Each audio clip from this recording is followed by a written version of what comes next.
नमस्ते दोस्तों, आज हमारा सौभाग्य है कि पुणेकर भाऊ हमारे साथ द हिंद मैनिफेस्टेशन के इस शो यूथ संगोष्ठी में आए हैं। पुणेकर भाऊ राष्ट्रवाद और सनातन धर्म के मुद्दों पर बहुत अपनी प्रखर राय रखते हैं और शायद ही कोई ऐसा मुद्दा होगा जिन पे इनके रील्स, इनके वीडियोस या इनके जिस पर्सपेक्टिव से ये उस मुद्दे को देखते हैं वो सोशल मीडिया के माध्यम से आता रहता है। नमस्कार भाऊ, कैसे हैं आप? मैं एकदम बढ़िया हूँ। आप कैसे हो? बढ़िया, बढ़िया, बिल्कुल बढ़िया भाऊ और हमारा सौभाग्य है कि आप यहाँ पर आए। पुणेकर भाऊ का यूट्यूब चैनल है जिसमें उनके 4 लाख से ज़्यादा सब्सक्राइबर हैं और रील्स जो इंस्टाग्राम रील्स भी बनाते हैं जिसपे उनकी आईडी पर 80,000 के करीब-करीब इनके चाहने वाले लोग हैं। तो दोस्तों भाऊ के साथ आज हम ये स्पेशल प्रोग्राम कर रहे हैं जिसमें हम एक मुद्दा उठाने वाले हैं जिसमें किस तरह से ये कट्टर इस्लामवाद जो हमारे भारत में फैल रहा है इसके विषय में बात करेंगे, वक्फ बोर्ड के बारे में बात करेंगे, जिहाद के बारे में बात करेंगे, डेमोग्राफी चेंज की जो समस्या हो रही है उसके बारे में बात करेंगे। तो भाऊ टू स्टार्ट विद सबसे पहले तो बहुत बहुत बधाई, इमिग्रेशन बिल तो टेबल हो गया है और अब वक्फ बोर्ड भी आने वाला है, इसके ऊपर क्या कहना चाहेंगे आप? बस मैं तो राह देख रहा हूँ कि 31 तारीख को ईद खत्म हो जाए, जिससे संसद में बिल जल्द से जल्द पारित हो जाए। और देखिए, जिस तरीके से ये विरोधी जो है, जिस तरीके से इस बिल का विरोध कर रहे हैं, एक्चुअली इसमें एक चीज मैं आपको बताऊं तो क्या है कि कुछ उलेमा और कुछ ये जो मुस्लिम संगठन के जो है, जैसे ओवैसी होगा, ऐसे जो पार्टी के नेता है, इन्होंने मुसलमानों को बिल के बारे में एक्चुअली जो रियल फैक्ट है वो बताया नहीं है। ठीक है। और जो ड्राफ्ट कमेटी ने जो ड्राफ्ट बनाया, ये ड्राफ्ट आउट ही नहीं हुआ है, मतलब ये लीक नहीं हुआ है। तो ये कैसे कह सकते हैं कि इसमें मुसलमानों की जमीनें चले जाएगी, इनकी मस्जिदें चले जाएगी, इनको कुछ पता है नहीं, ये बिना मतलब का हल्ला गुल्ला कर रहे हैं। लेकिन जब एक्चुअली जब जहां तक मैंने न्यूज में भी देखा है कि 2 या 3 तारीख के आसपास बिल ये लोग सबमिट करेंगे, और 100%, क्योंकि मेजोरिटी जो है वो एनडीए के पास में इतनी अच्छी है कि 100% वो बिल पास हो जाएगा। देश का क्या माहौल ये लोग बिगाड़ते हैं, ओवैसी जैसे लोग, तो अब ये देखते हैं कि इस पे कैसा है। लेकिन 100% बिल पास हो जाएगा और ये इसमें मुसलमानों का फायदा है। एज एन हिंदू मैं ये कह सकता हूँ कि इसमें मुसलमानों का फायदा है, और खास करके उन गरीब लोगों का, क्योंकि ये बिल नहीं आना चाहिए। इसमें ओवैसी जैसे लोगों का बहुत ज्यादा फायदा है, क्योंकि इनके खुद के नाम पर हजारों एकड़ की जमीनें हैं। अगर ये बिल आ जाएगा तो इनकी सारी पोलम पट्टी खुल जाएगी। और भाऊ मेरे ख्याल से जो गरीब मुसलमान है उनका भी अभी न्यूज चैनल में छोटे छोटे क्लिप्स आना शुरू तो हो गए जिसमें वो बहुत खुश हैं और इस भारत सरकार के इस डिसीजन को बहुत सपोर्ट भी मिल रहा है। ओवैसी जरूर परेशान है बिकॉज उनका ही सब उनके उनके जैसे लोग और जो इस्लाम के जो दलाल लोग हैं इन्होंने ही सबसे ज्यादा भारतीय जमीनों को हड़प रखा है और वो बिल्कुल भी नहीं चाहते हैं कि ये बिल पास हो। हमारा बजट सेशन था वो तो खत्म हो गया, अब कब लाने के का विचार कर रहे हैं ये लोग? नहीं, जरूरी नहीं। देखिए, बजट का और ये संशोधन बिल का आपस में कोई लेना देना नहीं है। जो नॉर्मल रेगुलर जो हमारी संसद चलती है उसमें भी इस बिल को पारित किया जा सकता है, सर्वसम्मति से ये क्लियर भी हो सकता है। तो इसके लिए जरूरी नहीं है, क्योंकि बजट का और इसका कहीं दूर दूर तक लेना देना नहीं है। दूसरी बात जो आपने बताया कि इस बिल को पहले क्यों नहीं किया गया, तो जैसे आप लोग जानते हो कि मतलब सारा हिंदुस्तान जानता है कि कांग्रेस के 70 साल के राज में जो उन्होंने गड्ढे किए थे, वो गड्ढे मोदी जी को भरते भरते 10 साल लग गए हैं, तब भी वो पूरे गड्ढे भरे नहीं है। लेकिन उसके साथ साथ में ये वक्फ संशोधन का बिल लाना इसीलिए जरूरी था, क्योंकि जिस तरीके से ये वक्फ बोर्ड अपनी मनमानी कर रहा है, गरीबों की जमीनें हड़प रहा है, सरकारी जमीनों पे अपना कब्जा कर रहा है। अच्छा, ये सब छोड़िए, जो सरकारी जमीनों पे तो कब्जा दिखा रहा है, और इनसे जो रेवेन्यू जनरेट हो रहा है वो आतंकवाद के लिए और देशद्रोह के लिए सबसे ज्यादा इस्तेमाल हो रहा है। मैं आपको एक छोटा सा उदाहरण देता हूं कि ये कहते हैं कि वक्फ बोर्ड से हमें कोई रेवेन्यू जनरेट नहीं होता है, जो कि ये सरासर गलत है। आप सोचिए कि 9 लाख एकड़ की जमीन में से कई कैसी जमीन है जो वक्फ बोर्ड ने लीज पे दे के रखी है, और उसका लगभग 1 साल का 1200 करोड़ से ज्यादा का रेवेन्यू जनरेट होता है।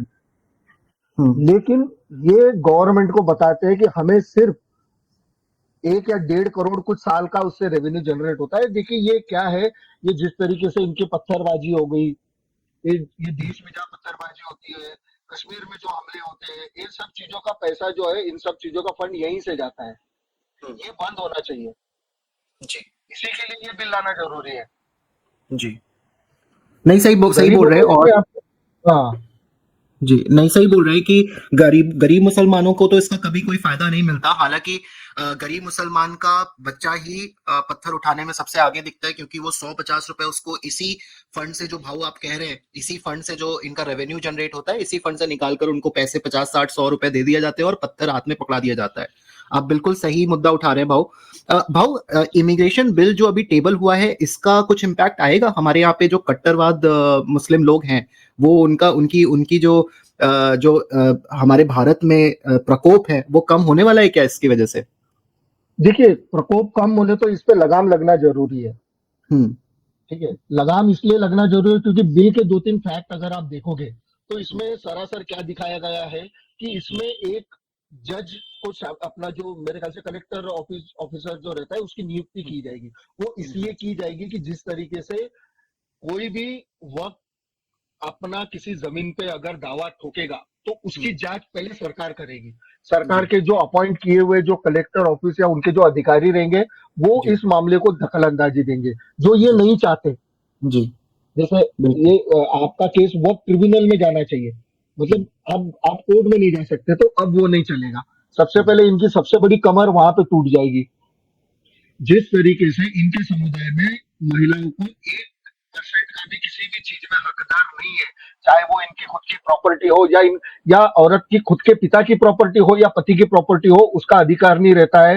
हुँ, इनके किसी में भी महिलाओं को आगे नहीं किया जाता है। लेकिन हुँ, इस संशोधन बिल में आपकी कमिटी में 2 महिलाएं कम से कम आपके समाज की होगी, जो हुँ, डिसीजन मेकर रहेगी। ये इनकी सबसे बड़ी दुखती बात है। अब इसमें नॉन मुस्लिम को एंटर किया जा रहा है, पर ठीक है। अब वो बिल के हिसाब से है कि इसमें एक जो नॉन मुस्लिम है उसकी भी इसमें मतलब कमिटी में एक मेंबरशिप होनी चाहिए, जो हुँ, ये लोग उस चीज का विरोध कर रहे हैं। तो मेरे को ऐसा लगता है कि ये सारी चीजें जो है ना, ये आने से इनकी पूरी तरह से कमर टूट जाएगी। देखिए जमीनें किसकी कोई हड़प नहीं हुई है, हुँ, गवर्नमेंट वक्त की किसी भी जमीन पे अपना दावा नहीं करेगी, लेकिन जिस जमीन के ऊपर गलत दावा ठोका गया है उसे गवर्नमेंट के ट्रिब्यूनल में उसको कोर्ट में चलाया जाएगा और वो जमीन गवर्नमेंट अपने अंडर करेगी। हाँ, किसी ने डोनेट की है, किसी मुसलमान ने इनको, अगर उसके पेपर्स आपके पास में है तो वो जमीन वक्त की रहेगी, उस पर सरकार कोई अपना दावा नहीं ठोकेगी। दूसरी बात, आपने ओवैसी ने अपने एक भाषण में कहा था कि 1.25 एकड़ की हुँ, उत्तर प्रदेश में जमीन है जिसके कागज पत्तर कुछ भी नहीं है। ये जी, इन्होंने खुद ने कबूल किया हुआ है कि बहुत सारी ऐसी जमीन है। इनका ऐसा कहना है कि हुँ, किसी ने बोल दिया कि ये जमीन आज से वक्त की, तो ये लोगों ने उस तरीके से हड़प ली है। हुँ, 90% जमीनें वैसी है कि किसी ने बोला कि मेरे मरने के बाद ये जमीन वक्फ को चली जाएगी, अल्लाह को चली जाएगी, और इस तरीके से ये हुँ, जमीनें सिर्फ बढ़ती गई है। अगर हुँ, आधिकारिक तौर पे अगर आप इनके डॉक्यूमेंट देखा जाए, तो आप इनके पास में 80% तो इनके पास में किसी भी चीज के डॉक्यूमेंट नहीं है। आज अगर इन सब चीजों को फैक्ट चेक करने जाओगे ना, तो 9 लाख एकड़ में से ज्यादा 1 आध लाख एकड़ ही इनके पास जमीन बचेगी। 8 लाख एकड़ का इनके पास में कोई पुरावा नहीं है। हुँ।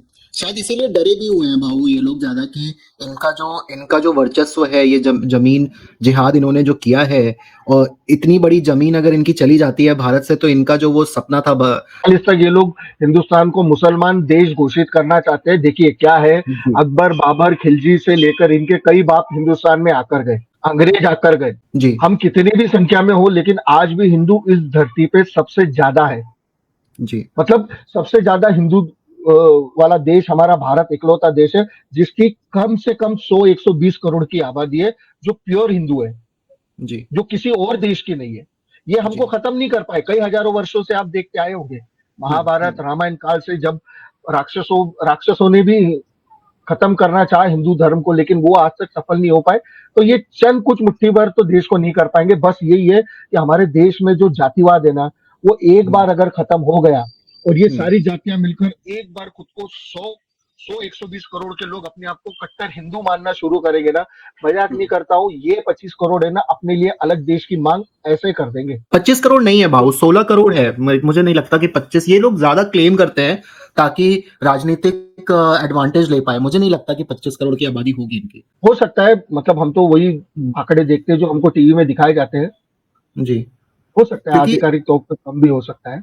लेकिन जी, देखिए आप क्योंकि मैं बताता हूँ, हुँ, अगर ये 16 करोड़ है, तो आप हुँ, ये भी मत भूलिए कि कम से कम 4.5 करोड़ से ज़्यादा बांग्लादेशी और रोहिंग्या भी भारत में रहते हैं, जिनकी कुल संख्या लगभग 5 साढ़े 5 करोड़ है।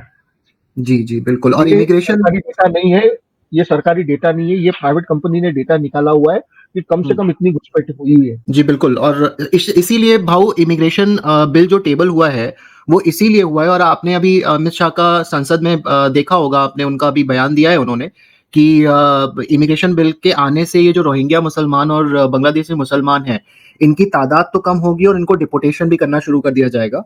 और अगर और इसमें जो इनको संरक्षण भी देते हैं, जो मस्जिद इनको संरक्षण देते हैं या जो भी मुस्लिम या हिंदू परिवार भी इनको संरक्षण देते हैं, उनको भी 5 साल की सजा और 5 लाख का फाइन का प्रोविजन कर दिया गया है उसमें। तो मुझे लगता है ये लॉ आना बहुत ज़रूरी था। और इसकी वजह से ये जो रोहिंग्या मुसलमान और बांग्लादेशी मुसलमान की जो तादाद हमारे भारत में बढ़ी है, ये कम होने की संभावना तो है। नहीं देखिए, मैं अभी 2 दिन पहले संसद भवन में अमित शाह जी का एक भाषण सुन रहा था, जिसमें हुँ, उन्होंने बताया था कि हुँ, बांग्लादेश से जो हमारी बॉर्डर है म्यांमार तक, वो लगभग जी, 2500 किलोमीटर की बॉर्डर लगती है बांग्लादेश से, जिसमें से लगभग साढ़े 1800 1900 किलोमीटर का इन्होंने फेंसिंग कवर कर दिया है। सारी हुँ, तारें लगा दी, सब कुछ लगा दिया। बीच में मेरे हुँ, ख्याल से 400 साढ़े 400 किलोमीटर का हिस्सा रह गया है। वो जमीन आती है बंगाल के अंदर। हुँ, और ममता बनर्जी जो है वो जमीन का हिस्सा फेंसिंग बनाने के लिए दे नहीं रही है। अमित शाह जी ने कम से कम 10 बार उनको चिट्ठी लिख कर दी है कि हमें सुरक्षा करनी है, क्योंकि यहीं से ये लोग बांग्लादेशी जो हमारे देश में घुस रहे हैं, एक बार ये लंबी लंबी जो फेंसिंग लग जाएंगी तो ये बॉर्डर हुँ, क्रॉस नहीं कर पाएंगे। और हुँ, आपको खास बात बताऊं, ये जो 400 साढ़े 400 किलोमीटर का एरिया है, इसमें ही हुँ, सबसे ज्यादा नदी और नाले हैं और हुँ, पुलिया है, जहां से ये घुस कर मतलब पार आते करके हैं। आते हैं। ये हुँ, हुँ, सबसे ज्यादा संवेदनशील एरिया है जहाँ पे फेंसिंग अब तक के रुकी हुई है। और ममता जी, बनर्जी है जो कि जमीन देने को तैयार ही नहीं है। जी, तो कहीं ना कहीं ये जिस तरीके से ये लेफ्टिस्ट जो है, अगर ये रोड़ा बनते रहेंगे, देखिए क्या है, इनके वोटर बांग्लादेशी है सबसे ज्यादा। हाँ, हुँ, जिस सही दिन ये बोल रहे हैं। बांग्लादेशी बंगाल से कम हो जाएंगे ना, उस दिन बंगाल में बीजेपी की आराम से गवर्नमेंट बनेगी। जी, जिस तरीके से आप देख रहे हो कि बाकी के जो राज्य है जिस तरीके से आगे बढ़ते जा रहे हैं, वहीं पे पश्चिम बंगाल देखिए जहाँ पे दलितों पे अत्याचार हो रहा है, गरीब मरते जा रहा है, मुसलमान सरकार के साथ में मिलकर वहां पे राज कर रहे हैं। खुद वहां का बंगाली भारत के कोने कोने में भटक भटक के भीख मांग रहा है, उधर काम की तलाश में आ रहा है। जी, जी, बिल्कुल और सही। ऐसे भी गलतफहमी हो रही है कि जो एक्चुअल का बंगाली है उसको लोग बांग्लादेशी समझ के उसको वापस भगा रहे हैं या उसके साथ में अत्याचार कर रहे हैं। अगर ये अपने ही राज्य में डेवलपमेंट करे, ये बांग्लादेशी आने से अगर ये वहां पे रोक दे और अपने ही वहां पे अगर ये रोजगार उपलब्ध करा दे, तो इनके लोगों को बाहर नहीं जाना पड़ेगा, इनका भी राज्य बहुत अच्छा होगा। जी, सरकार की सारी सुविधाएं मिलेगी। देखिए सरकार यहाँ से पैसा बंगाल के गरीबों के लिए भेजती है, लेकिन वहां गरीबों तक नहीं पहुंचता है। वहां पे आधे से ज्यादा जो दलित समाज के लोग रहते हैं, जो पिछड़ा अति पिछड़ा जाति के लोग रहते हैं, उनपे सब ये मुसलमान अपना हक जताते हैं, उनके ऊपर अत्याचार करते हैं। ऐसे कई वीडियो हमारे सामने आते हैं, आपने खुद ने देखा होगा। नहीं सही बोल रहे हैं भाऊ और कहीं न कहीं ये जो डेमोग्राफी चेंज हो रही है इसमें रोहिंग्या और बांग्लादेशी मुसलमानों का तो बहुत बड़ा कंट्रीब्यूशन है ही है और शायद उत्तराखंड में आप चले जाइए उत्तराखंड में भी मुस्लिम पॉपुलेशन अब काफ़ी तेज़ी से बढ़ रही है। झारखंड में की बात करें तो वहाँ पे आपको शायद पता होगा जमाई तोला का एक बहुत बड़ा इश्यू चल रहा है। वहाँ पे बांग्लादेशी मुसलमान हिंदू आदिवासी लड़कियों के साथ शादी करते हैं और वहाँ पे एक रूल है कि जो हिंदू परिवार है जिनकी लड़कियों की शादी होती है वो अपनी जमीन उनको दे देते हैं। इसी को पूरा जमाई बिल्कुल। तोला जिहाद चल रहा है वहाँ पे। लव जिहाद चल रहा है, लैंड जिहाद चल रहा है भारत में जमाई तोला जैसे इश्यूज चल रहे हैं। तो भाऊ इन इन ये सारे प्रॉब्लम्स जो है ये एक समाज से जो आ रही है इसको निपटने का क्या तरीका हो सकता है? क्योंकि 16 करोड़ अगर मुसलमान हैं इनको आप भारत से तो नहीं निकाल सकते। आप ऐसा तो नहीं और दूसरा हम देश का और बँटवारा तो अब नहीं सह पाएँगे। पाकिस्तान और बांग्लादेश दे दिया था इसीलिए ताकि ये सारी प्रॉब्लम से हमें निजात मिल जाए। लेकिन अभी भी हम 1947 वाले ही पीरियड में आकर फिर से खड़े हो गए हैं भाऊ। तो आपको क्या लगता है कि कैसे इस प्रॉब्लम से कैसे छुटकारा मिल सकता है? देखिए सबसे पहले तो ये है कि जिस तरीके से भारतीय न्याय व्यवस्था को पिछले 10 साल में जितना स्ट्रॉन्ग किया गया है मोदी जी के पीरियड में, मुझे लगता है कि देश अपनी एक अच्छी तरक्की की तरफ जा रहा है। जी। और रही बात अभी आपने झारखंड की कहा, तो हुँ, झारखंड में आपने देखा है कि वहाँ आदिवासी जहाँ पर हुँ, पहले 23% थे, आज से अगर 15 साल पहले की बात देखा जाए तो जहाँ 23 से 24% आदिवासी थे, जो कि अब वो 11% के करीब करीब रह गए हैं। जी। ये जितने भी बांग्लादेशी जो आ रहे हैं, इनको वहां पर ये लाकर बसाया जा रहा है। देखिए क्या होता है ना, मुसलमानों को 1947 से लेके आज तक के एक वोट बैंक की तरह ही देखा जा रहा है। आप कहीं से भी देख लो। जी। पता नहीं इन लोगों की कैसी मानसिकता है कि चंद मुट्ठी भर लोगों के भरोसे ये लोग सरकार चलाने का ख्वाब देखते हैं, और देखिए कितना कॉन्फिडेंस है इन लोगों में कि ये उनके भरोसे अपनी सरकार लेकर भी आ रहे हैं। सही बोल ये रहे तो वहां के लोगों को समझना चाहिए कि हमारी सरकार किसको आगे बढ़ा रही है, हमको मिल क्या रहा है। आदिवासी है इसका मतलब ये नहीं है कि वो समझते नहीं है। पढ़ा लिखा नहीं रहना जरूरी है, ठीक है, नहीं आप पढ़े लिखे हो, लेकिन अकल है ना आप में। आप हो। वहीं जी। पे उनको चुन के दे रहे हो, काहे उसको दबा रहे हो। आप एक बार मौका तो दो। हम्म। आप वहां अच्छी गवर्नेंस लाओगे, वहां अच्छे बदलाव होंगे। और हम्म। आपको याद होगा कि झारखंड के जब चुनाव थे तो अमित शाह जी ने खुद बोला था कि हमारी अगर वहां सरकार आती है हम्म। तो हम आने वाले 5 सालों में ये जितने भी वहां पे रोहिंग्या और जितने भी बांग्लादेशी बसे हुए, इन सबको वहां से निकाल के फेंकेंगे और फिर से आदिवासियों को उनका हक दिलाएंगे। आदिवासियों ने कुछ हद तक के इनकी बात मानकर इनको वहां पे वोट किया, वहां पे अच्छी सीटें भी आई। जब हम्म। गिनती चालू थी तो एक तरह से ऐसे लग भी रहा था कि वहां मेजोरिटी में बीजेपी की गवर्नमेंट आ भी जाएगी, पर अनफॉर्चुनेटली ऐसा हुआ नहीं। तो मेरे को लगता है कि वहां की डेमोग्राफी को अगर चेंज करना होगा तो वहां पे गुड गवर्नेंस लाना होगा। सरकार की जितनी भी सुविधाएं हैं उन गरीबों तक पहुंचाना पड़ेगा। वहां शिक्षित हम्म। लोगों को बढ़ाना पड़ेगा, जो कि वहां पे सबसे कम शिक्षित लोग हैं झारखंड में। और वहां क्या है ना, अभी भी ममता बनर्जी जैसी वहां पे भी वो हुकुमशाही चल रही है अभी भी। जी। पश्चिम डर बंगाल के में जी माहौल पे बिल्कुल। वहां पे सर डर जी। के माहौल पर ये झारखंड में सरकारें बन रही है। पैसा हम्म। नहीं खिलाते ये डर डर दिखाकर वहां पे ये लोग कर रहे हैं। हम्म। तो ये सब गवर्नमेंट गवर्नमेंट तो ठीक है, गवर्नमेंट जितना अपना हद है वहां तक के कानून, कड़े कानून कर रही है। अब मेरे को लगता है, लेकिन वहां पे मेरे को लगता है कि अगर सेंट्रल गवर्नमेंट में बीजेपी है तो स्टेट गवर्नमेंट में बीजेपी आने से उस स्टेट का आप देखिए कि पूरा कंप्लीटली पूरा चेंज हो जाता है। आप फॉर एग्जांपल आप यूपी ले लीजिए, आप महाराष्ट्र ले लीजिए, आप गुजरात ले लीजिए, हम्म। आप हरियाणा ले लीजिए। देखिए वहां पे जी। फुल मेजोरिटी में बीजेपी जहां जहां जिस जिस स्टेट में है, उस स्टेट का विकास कितना तेजी पे दौड़ रहा है। वहां की जीडीपी देखिए कैसे ग्रोथ कर पा रही है। जी। उस स्टेट का कंट्रीब्यूशन पड़ रहा है। लेकिन ये राज्य जो है पश्चिम बंगाल, जिनका इस देश में कोई कंट्रीब्यूशन नहीं है। आप नागालैंड ले लीजिए, कोई कंट्रीब्यूशन नहीं, इस देश में उनका कोई कंट्रीब्यूशन नहीं। जिस तरीके से इन 16 करोड़ मुसलमानों का इस देश में कोई कंट्रीब्यूशन नहीं है, उसी तरह से ये जो 4-5 स्टेट है जहां अब जो बीजेपी गवर्नमेंट नहीं है, वहां पे हम्म। इनका कोई कंट्रीब्यूशन इस देश के लिए है भी नहीं। ना पहले कभी था, ना अभी है। हम्म। अगर इनको अपने स्टेट को आगे बढ़ाना होगा तो वहां पे बीजेपी जैसी गवर्नमेंट इनको लाना ही है। ऐसा नहीं है कि कोई बीजेपी हमको पैसा देती है, काम अच्छा करती है भाई, लोग तारीफ करते हैं। जी। मेरे जी। को लगता है कि ये होगा तो इस स्टेट का भला हो पाएगा, वरना फिर तो ये राम भरोसे इनका चलता रहेगा। नहीं, सही बोल रहे हैं। और कहीं ना कहीं जैसे जैसे एक टाइम, कांग्रेस की सरकार में एक समय था जब नॉर्थ ईस्ट स्टेट को एकदम ही इग्नोर कर दिया गया था, और हेमंत बिश्व शर्मा के आने के बाद धीरे धीरे कहीं ना कहीं आसाम में वो चेंजेस आना शुरू हुए हैं।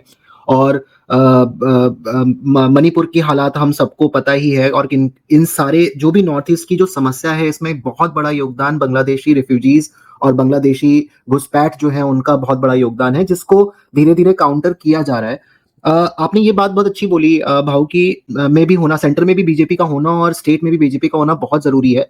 अगर भारत में इन घुसपैठियों, इन इन रोहिंग्या मुसलमानों और बांग्लादेशी मुसलमानों, और स्पेशली जो मुस्लिम, जो कट्टरवाद मुस्लिम है, हम सबकी बात नहीं कर रहे हैं, हम कट्टरवाद मुस्लिम की बात कर रहे हैं, इनका प्रकोप तभी कम हो पाएगा जब सेंटर और स्टेट पे भारतीय जनता पार्टी आ पाएगी। नागपुर में जो हुआ, फ्रीडम ऑफ एक्सप्रेशन की बात होती है। अगर औरंगजेब को हिंदू मानते हैं कि ये एक आक्रांता था, ये एक क्रूर क्रूर सुल्तान था, और अगर हम छावा जैसी मूवी देखकर हम प्रेरित होते हैं कि नहीं, हमें अब औरंगजेब की विरासत नहीं चाहिए, और औरंगजेब के अगेंस्ट में हम कुछ एजिटेशन करेंगे, हम पुतला फूकेंगे, तो क्या ये हमारा भारत का संविधान हिंदुओं को फ्रीडम ऑफ एक्सप्रेशन नहीं देता, इसकी आजादी नहीं देता? हमें सिर्फ एक ही समाज वर्ग की को फ्रीडम ऑफ एक्सप्रेशन का अधिकार है यहाँ पे। जिस तरीके से ये मुगल हमारे भारत में आए, सबसे जी। पहले तो मैं आपको बता दूं कि पूरे महाराष्ट्र को ये इतिहास हमको बचपन से पढ़ाया गया।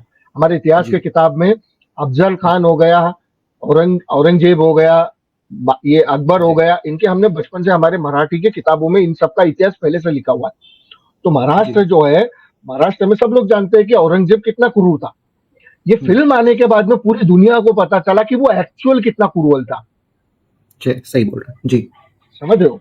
दूसरी बात जी। कि छावा जैसी में ये समाज को क्यों जगाने का काम करती है, क्योंकि जिस तरीके से जिस आक्रांताओं का ये लोग गुणगान करते हैं, मैं सोशल मीडिया पे देखते रहता हूँ। ये हम्म, औरंग आलमगीर, मेरा बाप, ये वहां हम्म, जाके रील बनाते हैं, ये करते हैं। आप करो, आप उसको बाप मानो, हमें कोई दिक्कत नहीं है। लेकिन हम्म, आप इस तरीके से बोलोगे, तुम सिर्फ औरंगजेब को, मुगलों को फिल्मों में ही हरा सकते हो, तुम्हारे राजाओं में दम नहीं था। तो एक बात मैं आपको बता देता हूँ, आप इतिहास के किसी भी पन्ने में किसी भी मुगल की आप हिस्ट्री निकाल के देख लो, कोई भी मुगल अपने आप से कभी एक जंग, कभी एक लड़ाई खुद नहीं लड़ा है। हमेशा उसने सैनिक बलों के ऊपर ही लड़ाइयां लड़ी है। लेकिन इस देश में छत्रपति शिवाजी महाराज हो, छत्रपति संभाजी महाराज हो, चाहे वो पेशवे हो, चाहे राणा संगा हो, महाराणा प्रताप हो, झांसी की रानी लक्ष्मीबाई हो, इन सब ने खुद लड़ाइयां लड़ी है। ये तब राजा कहलाते हैं। राजा वो होता है जो खुद सैनिक, जो खुद आगे बढ़कर लड़ाई करके उस पर जीत हासिल करे। इन्होंने तो, इन मुगलों ने महाराष्ट्र, इन भारत में एक भी लड़ाई नहीं लड़ी। आप मुझे बता दो, मान सिंह को छत्रपति शिवाजी महाराज के खिलाफ लड़ा दिया, मतलब हिंदुओं को हिंदुओं के खिलाफ इन्होंने तभी लड़ा दिया। हम्म, आपने संभाजी वो मूवी देखी थी ना, अजय देवगन वाली, उसमें जो मान सिंह आया था, हम्म, वो मान सिंह राजस्थान से यहाँ आकर छत्रपति शिवाजी महाराज को धोखे से हराकर सारे किले कब्जा कर लिया। किसके कहने हम्म, पे? औरंगजेब के कहने पे। हम्म, क्योंकि इसके इसमें तो दम ही नहीं था कि खुद हम्म, जाकर लड़ सके। तो जी। देखा जाए तो ये जिन जो लोग ये लोग महिमा मंडन कर रहे हैं ना इन मुगलों का, पहली बात तो ये देश सनातनियों का है, कई हजारों साल से था।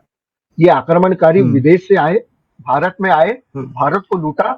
यहीं के गरीब, पिछड़ा, अति पिछड़ा समाज के लोगों को तलवार के जोर पर उनको मुसलमान बनाया गया। ये कुछ जो पक्के मुसलमान है ना, जो अपने आप को सच में पक्का मुसलमान समझते हैं, वही आपको बोलेंगे कि हमारे पूर्वज हिंदू थे, हमने ही तलवार के जोर पे सलवारें पहनी थी।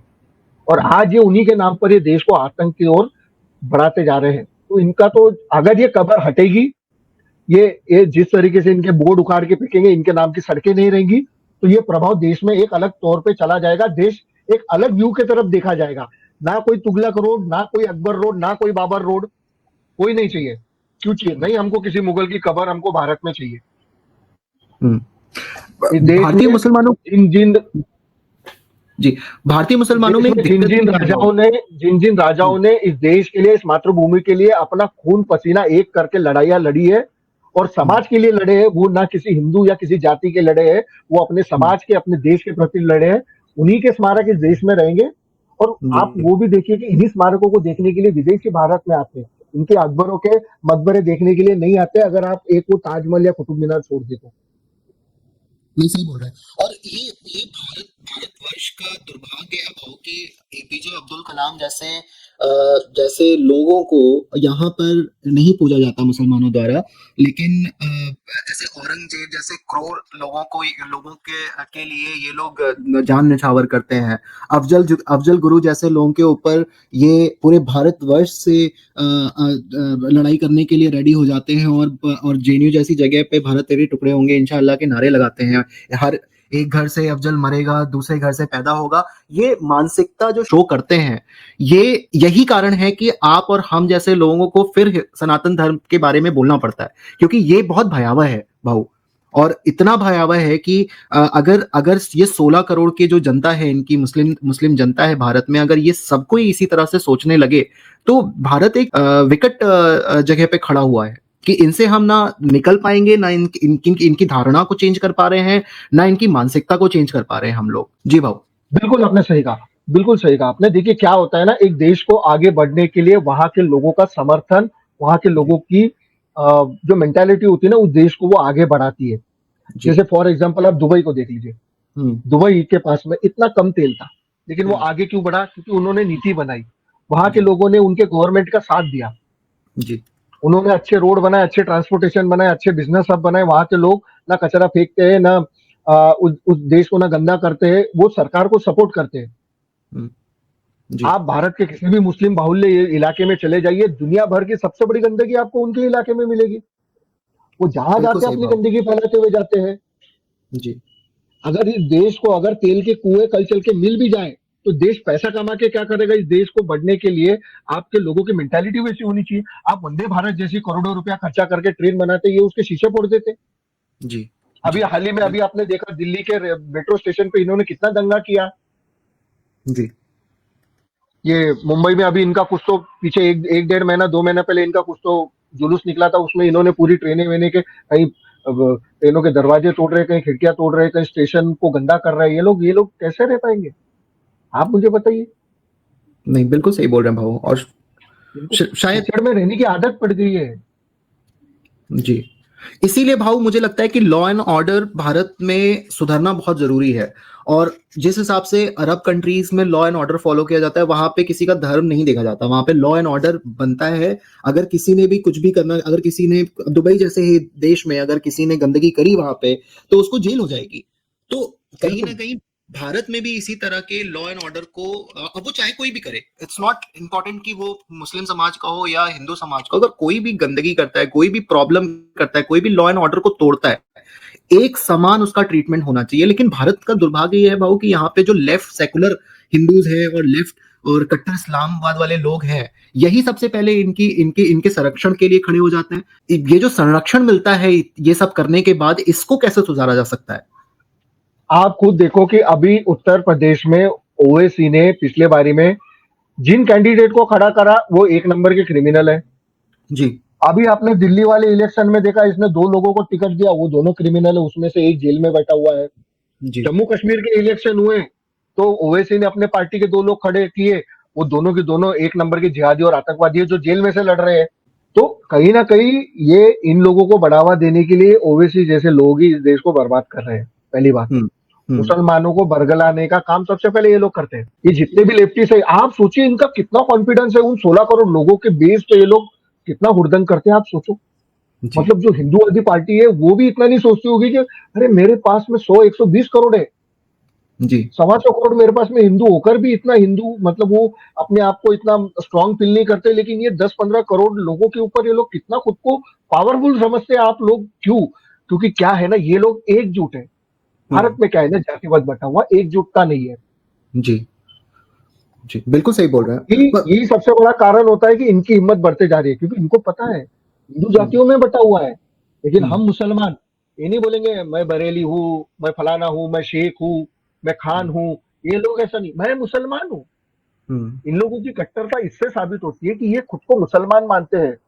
हम्म, हमारे इसमें मैं ठाकुर, मैं बनिया, मैं राजपूत, मैं जाट, मैं फलाना, ये नहीं हो। जी, इसी का तो फायदा उठा रहे हैं। और ये अपोजिशन जो है ना, ये इसी से स्ट्रांग होता जा रहा है। जी, इन सही पे लगाम लगेगा, सही बोल रहे हैं आप। बिल्कुल लगेगा। अगर अगर हिंदू और मेजोरिटी के साथ में अगर फिर चौथे टर्म में अगर हम्म, बीजेपी को ला दे, तो मैं आपको बोलता हूं अगले 50, कम से कम 50 साल तक इस देश में कोई भी लेफ्ट पार्टी सत्ता में नहीं आएगी, चाहे जी, मोदी जी रहो या ना रहो। क्योंकि जी, मोदी जी ने जो नैरेटिव अब जो सेट कर दिया है भारत में, इनको पता है कि आने वाले 25-30 साल ये लोग आने वाले नहीं है। जी, इसीलिए झुंड बनाकर आ रहे हैं और एक तरीके से अटैक कर रहे हैं। कोई फर्क नहीं पड़ता। जी। भाऊ, एक बहुत अच्छा प्रश्न मेरे दिमाग में आया था। प्रश्न क्या है आज, इस क्योंकि आप खुद महाराष्ट्र जैसी पावन धरती से आते हैं, और बाला साहेब ठाकरे जी की बहुत याद आती है कभी कभी। और अगर बाला साहेब ठाकरे जी से ऐसा कोई अगर नेता है आज के डेट में, तो वो है योगी आदित्यनाथ। कैसे देखते हैं 2029 में? क्या लगता है आपको कि बाबा कुछ कर पाएंगे? और बाबा साहेब ठाकरे के बारे में अगर आप कुछ बताएं, उनका जो अप्रोच था इन जैसे जाहिलों को डील करने का, अगर कुछ आपके याद आता हो तो आप। बाला साहब ठाकरे जो थे ना, जी, उनको हिंदू हृदय सम्राट बोलते हैं। हिंदू जी, हृदय मतलब हर एक हिंदू के दिल में बसने वाला इंसान।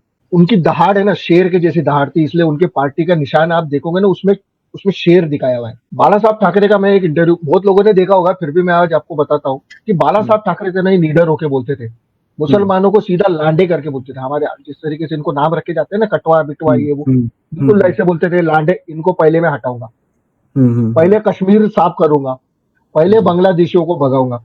तो ये हम्म, नीडर होकर जो ये लोगों के दिल में ऐसे नेता ऐसे बनता है जो जी, लोगों के दिलों में राज करे और हजारों वर्षों तक याद किए जाएंगे बाला साहब ठाकरे। नहीं, बिल्कुल ऐसी एक बिल्कुल। छवि ऐसी ही एक छवि योगी आदित्यनाथ में दिखी जाती है, क्योंकि ये राष्ट्र को प्रेम करने वाले लोग हैं। जी, ये इस देश को प्यार करते हैं, इस हम्म, धर्म को प्यार करते हैं जो कई हजारों वर्षों से चलता है, उसको ऐसे समाप्त नहीं होने देना चाहते। हम्म। और ये आप मुझे बताइए, ये सत्ता के लिए आए हैं, क्या नहीं इनको बिल्कुल। पैसा चाहिए? आप इनकी प्रॉपर्टी देख लो, हम्म, इनको सत्ता का मोह नहीं है, इनको उस चीज का घमंड नहीं है कि मैं मुख्यमंत्री हूँ। हम्म, ये योगी आदित्यनाथ जी का कहना है कि एक संत बनकर मैं समाज की सेवा करता हूँ, एक मुख्यमंत्री के तौर पर भी मैं समाज की ही सेवा कर रहा हूँ। अगर इनको अगर देश की सेवा करने का मौका मिलेगा तो इससे फायदा हमारे भारत देश का है। आज मोदी जी जैसा कद्दावर नेता से आप सोचिए कि दुनिया सारी डरती है कि अरे मोदी है। हम्म, आप सही। सोचिए कि पहले के प्रधानमंत्री और अभी के प्रधानमंत्री में कितना फर्क है। पहले इंडिया का नाम कहीं लिया नहीं जाता था, अब भारत का नाम गौरव से बाकी देश खुद आते हैं हाथ मिलाने के लिए। इसीलिए नहीं कि वो मोदी है, इसीलिए लगा हाथ मिलाने आते हैं क्योंकि अब भारत जो है वो सशक्त बनते जा रहा है और सबसे ऊपर ऊंचाइयों पे पहुंच गया। ये भारत की ताकत है और इस जी। भारत की ताकत को आगे बढ़ाने के लिए मोदी जी और योगी जी जैसे नेताओं की देश को जरूरत है, जो कि स्वाभिमानी है, लेकिन किस लिए? देशभक्ति के लिए। नहीं, सही बोल रहे हैं आप। और बाला साहेब ठाकरे का अप्रोच की बात करें तो मुझे याद आता है जब पाकिस्तान की क्रिकेट टीम मुंबई में आने वाली थी तो सुना है उन्होंने पूरी की पूरी फील्ड ही खुदवा दी थी और उन्होंने बोला था कि अगर अब्दुल ये यहाँ। कादिर अब्दुल कादिर शिवसेना, हम्म, हाँ, अब्दुल कादिर जो था वो आया था बाला साहब ठाकरे को मिलने के लिए, हाथ जोड़कर जी। बोल रहा था कि साहब मैच होने दो। बाला साहब ठाकरे ने बोल दिया, जिस तरीके से तुमने हमारे जवानों की हत्या की है और जिस तरीके हम्म, से आपने हमारा पीओके पे कब्जा कर रखा है, इस जन्म में तो तुम्हारा मैच मैं मुंबई में तो कतई नहीं होने दूंगा। नहीं होने और दूंगा जी। बाला साहब ठाकरे की जबान थी, उस मैच से एक दिन पहले पूरी पिच खोद डाली थी शिव सैनिकों ने। ये राष्ट्र से प्यार करने वाले लोग होते हैं, जिनके लिए देश पहले आता है, धर्म बाद में आता है। ऐसे कद्दावर हम्म, नेता बहुत बहुत कम पैदा होते हैं इस देश में। जी, जी। नहीं, बाला साहब ठाकरे मैं भाऊ जब मैं संभाजी नगर में था मैंने तो अपनी नौकरी शुरुआत संभाजी नगर से करी है तो जो 70 साल से पहले औरंगाबाद था बड़ा दुख होता था उसे औरंगाबाद बोलने में। आज तो चलो अच्छा हुआ कि संभाजी नगर उसका नाम हो गया है। स्वर्गवास हुआ था बाला साहब ठाकरे का उस दिन मैं वहीं पे था। और जैसे ही ये खबर न्यूज़ मीडिया में आई पूरा का पूरा ब्लैकआउट कर दिया गया था। ये जनता का प्यार ही था उनके लिए। और आज भी सोचता हूँ तो आज भी उनके जो आज भी मैं बहुत बार जब मुझे लगता है कि सनातन धर्म कैसे आगे बढ़ेगा तो मैं उनको सुनना बहुत पसंद करता हूँ। और बहुत ज्यादा कभी कभी उनको याद भी आती है उनको। तो खैर बाला साहब ठाकरे क्या व्यक्तित्व आपको मैं ऐसा। एक ऐसी बात बताता हूँ जो शायद जी। बहुत कम लोगों को पता है। हम्म। जो अंतिम विधि निकलता है ना किसी के गुजरने के बाद में, जी। जी। आपको पता है हमारे भारत देश में ऐसा हम्म, कौन सा इंसान था जिसके जिसके अंतिम अंत विधि में सबसे ज्यादा लोग आए हो? नहीं मुझे आपको पता है? आइडिया नहीं है। नहीं नहीं हाँ। सबसे पहले की बात कर रहा हूँ मैं, बाला साहब ठाकरे के पहले की बात है, बाबा साहब अम्बेडकर जी। अच्छा जी जी अच्छा। बाबा साहब अम्बेडकर जी का देहांत हुआ था, तब हम्म, लगभग 9.5 लाख लोग उनके हम्म, अंत्यविधि में उस रैली में आए थे। जब उनकी लास्ट हम्म, जो फ्यूनरल जो निकल रहा था ना, उसमें हम्म। लगभग 9 साढ़े 9 लाख थे। और वहीं अच्छा, पे बाला साहब ठाकरे जी के अंत्यविधि में 17 लाख लोग थे। बताइए। ऐसा फ्यूनरल में आज तक कभी किसी नेता के गुजरने के बाद इतना जन सैलाब उनको देखने के लिए वहां उमड़ पड़ा है। जी, सोचिए बिल्कुल। 17 लाख किसको बोलते हैं। जी, जी। नहीं, बहुत बहुत प्यार करते हैं भारतवासी। आज उनके जाने के बाद भी उन्हें बहुत याद किया जाता है और शायद वो उन्होंने ही सबसे पहले बोला था कि हिंदुओं को हिंदू नहीं होना है, हिंदुओं को अनअपोलोजेटिक हिंदू होना पड़ेगा। अगर बिल्कुल। और उनकी उन्होंने उन्होंने ही वर्ड कॉइन किया था और अनअपोलोजेटिक हिंदू वर्ड कॉइन किया था, मुझे आज भी याद है। बिल्कुल। और बिल्कुल। शायद उनका ये मंत्र हम सबके लिए है। और दूसरा योगी आदित्यनाथ जी का जो दूसरा मंत्र है बटेंगे तो कटेंगे, यही एक दो मंत्र हैं जिसकी वजह से जिससे हम अपने देश और अपने सनातन को बचा सकते हैं। देखिए बाकी क्या होता है। भाऊ एक और प्रश्न जो मेरे दिमाग में आ रहा था कि ये जो जिहाद है, ये इस्लाम में जो जिहाद वर्ड है वो बहुत बार लोग जस्टिफाई करते हुए दिख जाएंगे। लेकिन भारत में जो जिहाद चल रहा है, लव जिहाद, लैंड जिहाद, वोट जिहाद, भाईचारा जिहाद भी चल रहा है बाय द वे। तो इसको कैसे काउंटर किया जा सकता है और इसको कैसे ये सारी प्रॉब्लम्स ऐसी हैं जिसको जिसको बहुत सारे लोग सपोर्ट भी करते हैं। और अगर लव जिहाद की बात करें तो हमारी हिंदू लड़कियां कैसे इस जिहाद में फंस जाते हैं, बड़ा चिंता होती है ये सब चीजें देखकर।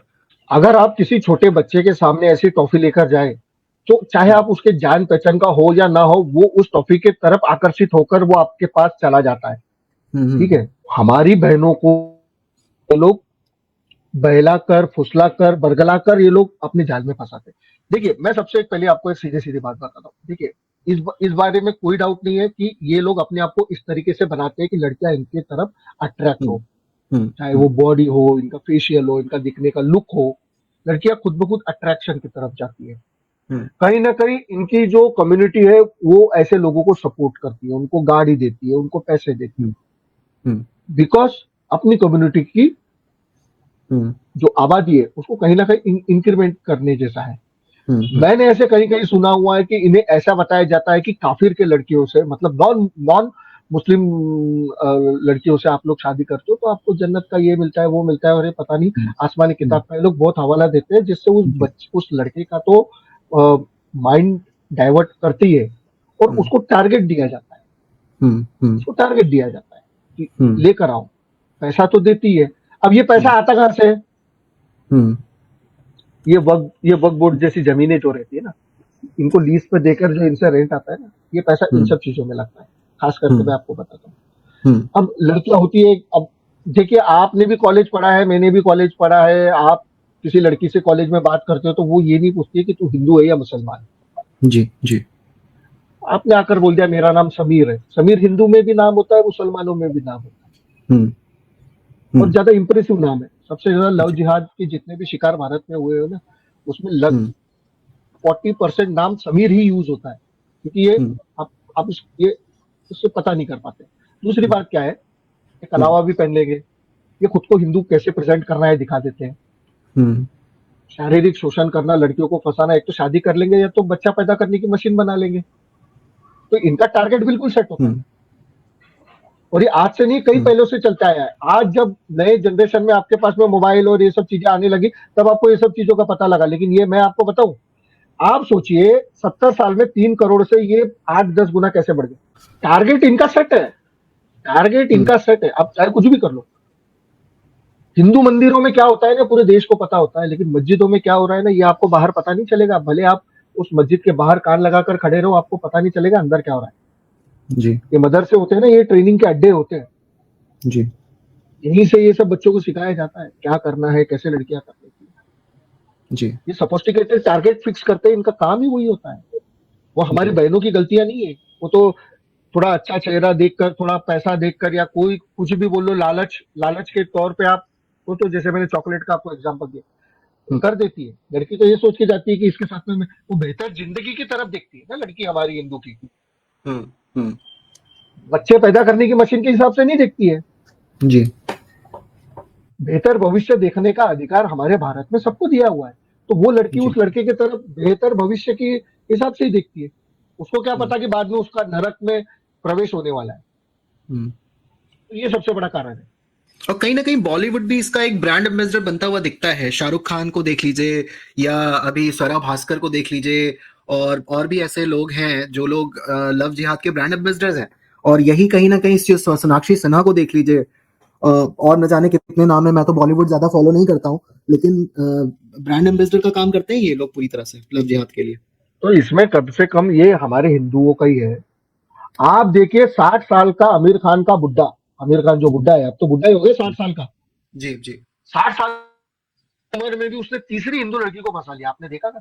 जी जी। मुझे किरण राव थी, उसके पहले उसकी और एक जो बीवी थी वो भी हिंदू थी, किरण राव भी हिंदू थी, और अब उसने जो तीसरी लड़की जिससे अब वो निकाह करने वाला है वो भी हिंदू ही है।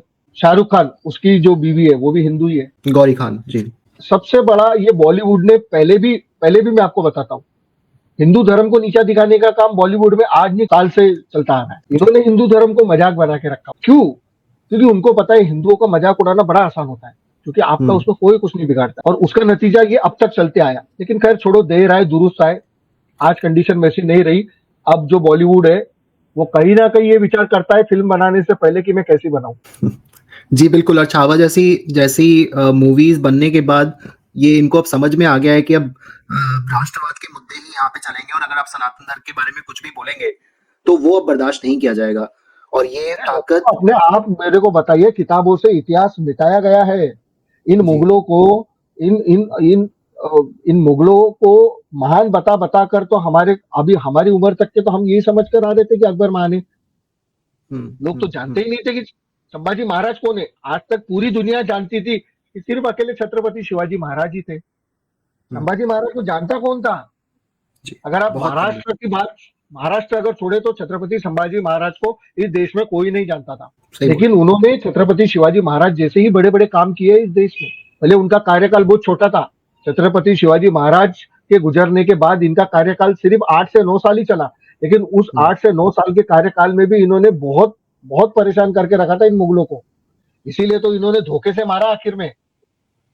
जी। सिर्फ कहीं ना कहीं छत्रपति संभाजी महाराज अपने पिता के जैसे थोड़े ज्यादा चतुर नहीं थे।